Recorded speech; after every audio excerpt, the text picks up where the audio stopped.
What's going on, you guys? Welcome back to the channel and welcome back to the vlogs. Okay, so today is something that I've really needed to get to for a long time, and I just want to say that right up front. So I apologize because Anchor Room and CJ Pony Parts sent this out, and I'm just gonna have to get into it. One of the things I want to preface here is I did rebuild my headlights, right? So I don't know if you guys could see that.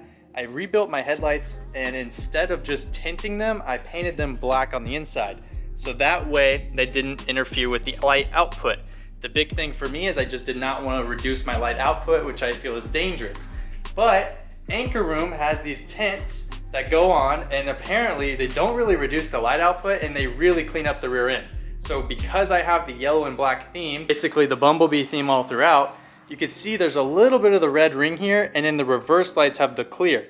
So what this is supposed to do today is completely black out those taillights while also very minimally minimizing the actual safety of your taillights. And these are LED taillights from the factory, and they do have the black surround already. So yeah, we're just gonna be blacking this out, and these are simple overlays that anyone can do, and I'm gonna show you guys step by step how to do it.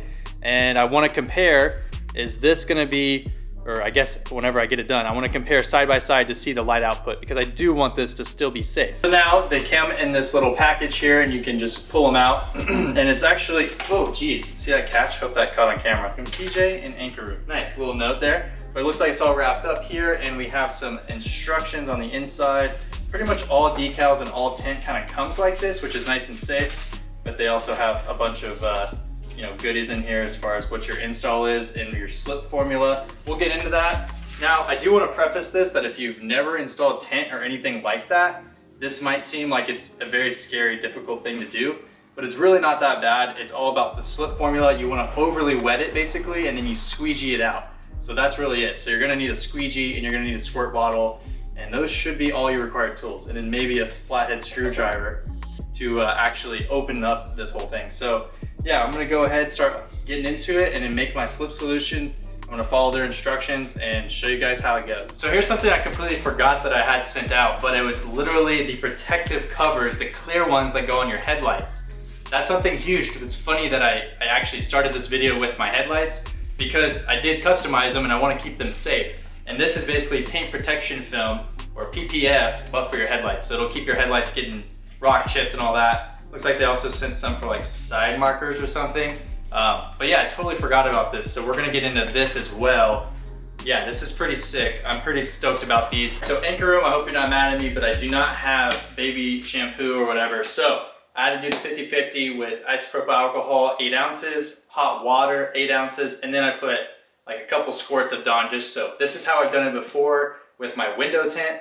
So I'm just going off of that. But basically what you want to do is make sure when it's in your hand, it feels all slippery, because it's a slip solution, so that way you can move the film around.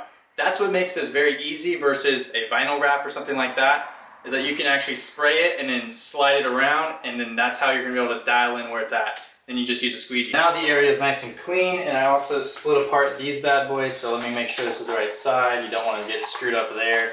So that would suck.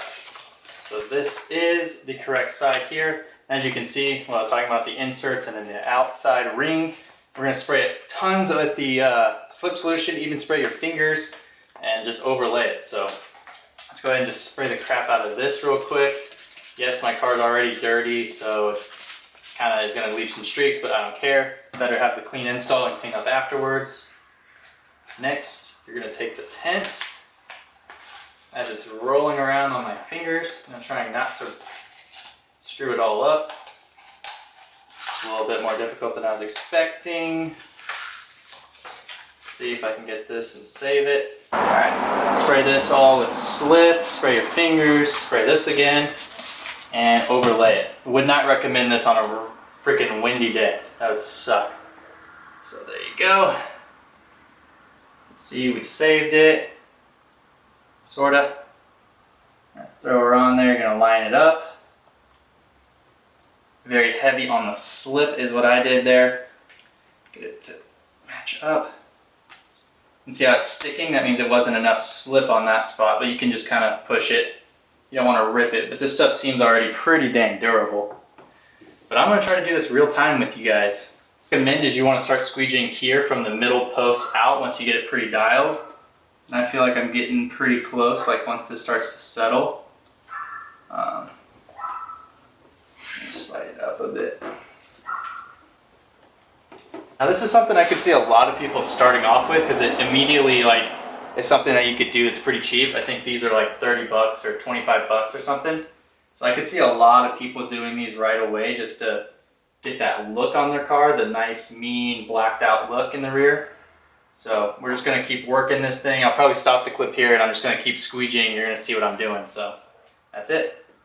After using the heat gun, I have noticed that you might have some more bubbles, but my thumb is working pretty dang good on these bad boys.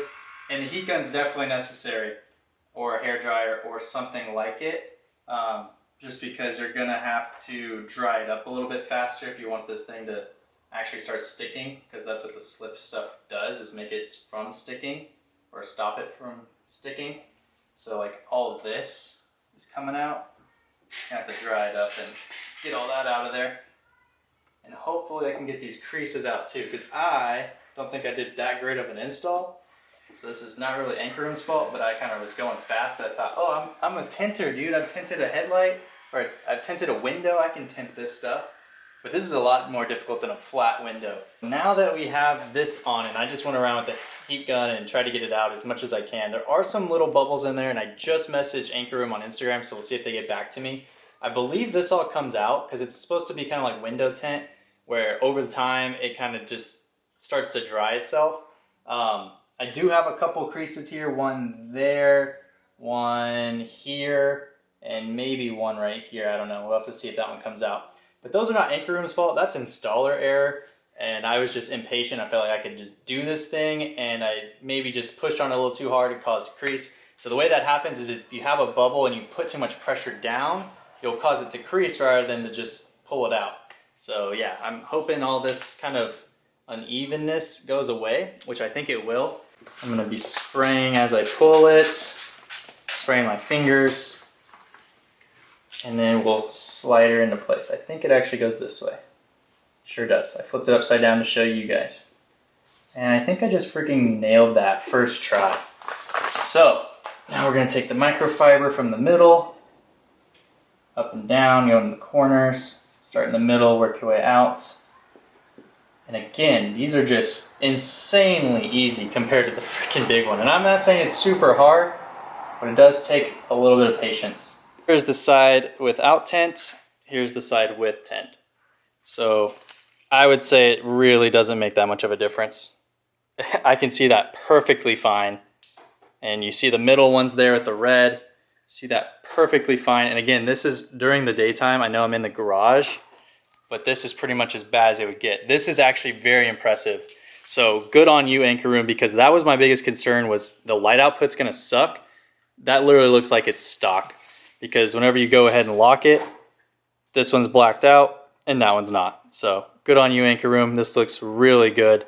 I'm gonna go ahead and do the next side then, because I definitely was nervous about the light output, but it's perfect. Now we have the taillights all done. As you can see, we got the left there, the right here. The right's actually already starting to look a lot better. It's just, I think, gonna take some time for it to smooth itself out, but I can't tell anything right there as far as the lighting goes. I can totally see my rings. I can totally see that, which tells me that the reverse white is gonna go through as well. Really not that concerned about it. This looks really good, and let me go ahead and lock it so you guys can see both. Bam, all blacked out. So it kind of blends in more with the deck lid, which I really like. These 1314 taillights are already the best of all time. You already know that, but this is just gonna make it even better. So let me get the tripod out of the way there. With the satin black, black, I mean, like, this whole rear end just got murdered out. Now what we're gonna go ahead and do is probably swap on over to do the front end. I wanna do these right here. Gotta clean up my headlights and then do the clear install. But I already know my car is nice and filthy, but I just wanna knock that out and keep those nice and protected.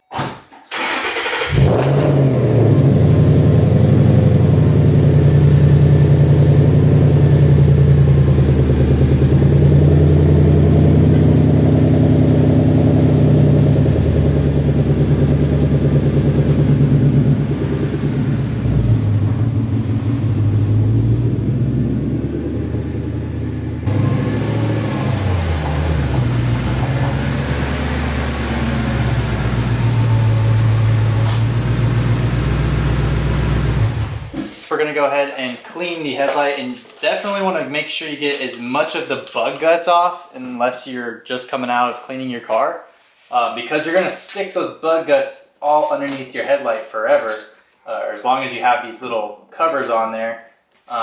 So you want to make sure you get all that off. I'm just using a waterless wash or a detail spray to try to get the bugs off right now. And then I'm going to finish up with some isopropyl alcohol to make sure it's super clean.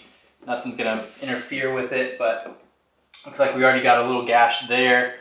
And I'm just trying to get all the bugs off so we don't have those stuck under there. And we're going to peel this baby back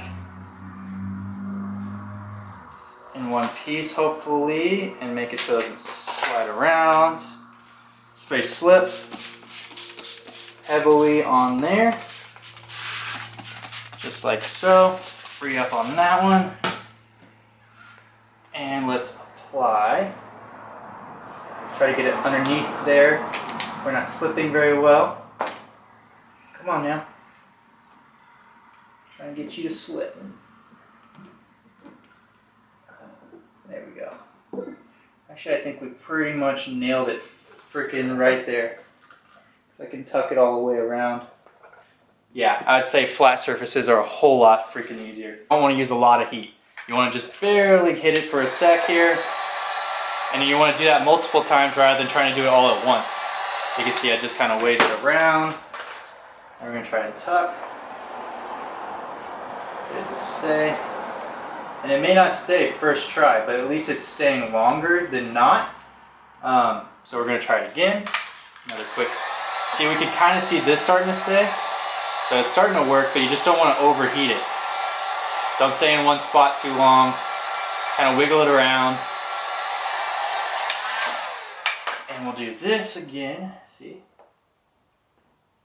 Now it's starting to stay a little bit better. Cuts are perfect. These are going to help protect the lens, and you would only really know by this little seam maybe right there. Even though you guys won't really see much, but Anchor Room killed it on the seams. It's right up against the edge. A little bit of overlap that I put on the bottom there. Now these bad boys are going to sit there and dry, but it really protects the crap out of the front end, or especially the headlights. I mean, the wrap protects the front end. But let's go ahead and check out the taillights as well here in the sun. I believe I have the key right here. So we can see whenever the sun is beaming down on these taillights, does that affect anything here? So there they are. And you can easily see that that's the brakes. So, yep, I'm not too worried about it. So it is now the next day. It's actually the next night. And I wanted to show you guys this because it looks like all the bubbles came out. Don't worry about how dirty it is, but I just wanted to show you guys it did come out. And let's go to the other side here. Just because this was actually, I think, the one I started with. Yeah, this is the one I started with. So this one had the worst bubbles, but as you can see, came out nice and smooth. The bubbles are gone.